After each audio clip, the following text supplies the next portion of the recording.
મારું નામ નવલભાઈ નરભેરામભાઈ નીચી માંડવ. અહીંયા હું ખેતરમાં ટ્રેક્ટર હાંકતો હતો અને ઉપરથી તાર પડ્યો. હજી અમે ટ્રેક્ટર થોડુંક બાજુમાં હતું, જો થોડાક આગળ હોત તો માથે પડે એવી પરિસ્થિતિ છે. ને આ 35 વર્ષથી આ થાંભલો છે, હજી કાંઈ મેન્ટેનન્સ થયું નથી. આ જયારે આ લાઈન નાખી હતી ત્યારે ક્યારે નાખી હતી, કોણ નાખી ગયું એ કાંઈ અમને જાણવાનો અધિકાર નથી. અવારનવાર અમે રજૂઆત કરેલી છે. અહીંયા જે બધા અધિકારીઓ આવે એને આપણે ચાલુ પાકમાં ગમે ત્યારે મંજૂરી વગર આવે છે ને જાય છે, ક્યારે કાંઈ સાંભળતા નથી. અમને કાંઈ કહેતા જ નથી. અમને કાંઈ કહેતા જ નથી ક્યારે. અને અમે એ એકવાર જાણવા માંગીએ છીએ, જો અમારો હક હોય તો 30 વર્ષ પહેલા કેની મંજૂરીથી આ લાઈન નાખી છે એ અમારે જાણવું છે એકવાર. એ અમને ખાલી જાણવા મળી જાય તો અમારે વળતરે નથી જોતી. બરોબર, જે તે સમયે કોની મંજૂરીથી આ નાખી છે એ અમારે પેલા જાણવાનો આ દેશના નાગરિક તરીકે હક હોય તો પેલા અમને એકવાર અમારો હક પૂરો કરો. ને આ લાઈન તમે 1991 માં કહે છે દાદા 36 વર્ષ થઈ ગયા. 36 વર્ષ થઈ ગયા તો 36 વર્ષ પહેલા જયારે નાખો ત્યારે તમને કઈ પૈસા આપેલા? ખબર જ નથી, અમે જાણી નથી કરેલી જે તે સમયે. રૂપિયો દીધો નથી. અને આ તમે જો આખો થાંભલો તો બધો કાટ થઈ ગયો હોય, આખો થાંભલો કાટ થઈ ગયો હોય. અત્યારે આના નીચે કામ કરવું જોખમ વાળું છે પૂરેપૂરું. આ જે ઘટના બની એના જવાબદાર કોણ? કદાચ મારા કાકાની બધા જો ટ્રેક્ટર થોડુંક આગળ હોત તો એ ઘટના બની હોત તો એના જવાબદાર તરીકે કોણ? એમ એના અધિકારીઓ જવાબદારી લે છે. એટલે એ લોકોને અત્યારે જો જવાબદારી લેતા હોય તો આ થાંભલો આવીને જોઈ જાય, આખો સડી ગયેલો થાંભલો છે. એટલે આ બધી રજૂઆત રહી ઉચ્ચ લેવલે થવી જોઈએ, એના અમને જવાબ મળવા જોઈએ. બરાબર. શેની લાઈન શેની છે? આ 220 કેવીની લાઈન છે, જેટકોની છે. હા, જેટકોની છે.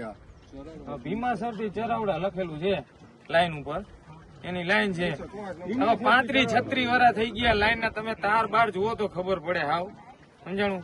હાવ એટલે હાવ ઓલા તાર થઈ ગયા છે. આ ટોટલી બધું હવે આ 35 વર્ષના લાયસન્સ હોય, CRC લાયસન્સ. હવે આખી લાઈન બદલાવાની જરૂર છે. આ દાદાએ વાત કરીને આગળનો થાંભલો હળી ગયો તો ત્યાં બદલાવી દીધા. આ જેટકોના કર્મચારી તમે જુઓ, જે જરૂર પડે એક એક બદલાવે. હવે જયારે આ દુર્ઘટના ઘટે અને પછી આ કંપની વાળા કાર્યવાહી કરે. ખબર જ છે આપણે 35 વર્ષ થઈ ગયા, CRC લાયસન્સ 35 વર્ષના હોય તો આખી લાઈન બદલાવી પડે. બરોબર, આખી લાઈન બદલાવી પડે. 35 વર્ષ સુધી તો આ ખેડૂતના ખાતેદારે ભૂખ્યું હોય, લાઈન બીજે લઈ જાઓ.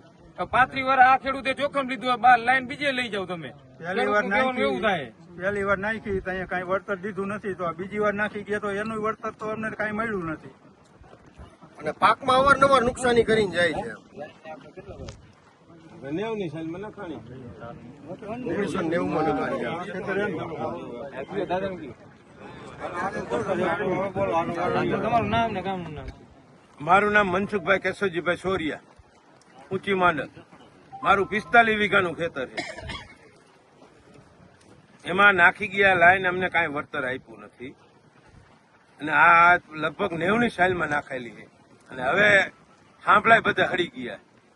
અને અમારે થાંભલાય ખરાબામાં જાય હોય તો અમારા થાંભલા એ ફેરવીને બીજે નથી લઈ જતા. બાજુમાં ખરાબો છે તોય અમારા ખેતરમાં છે. ખરાબામાં લેવાનું કઈ તો રૂપિયા માંગે. હા, તો રૂપિયા માંગે. 1 કરોડ રૂપિયા ભરો તો તમને ફેરવી દે એમ કીએ.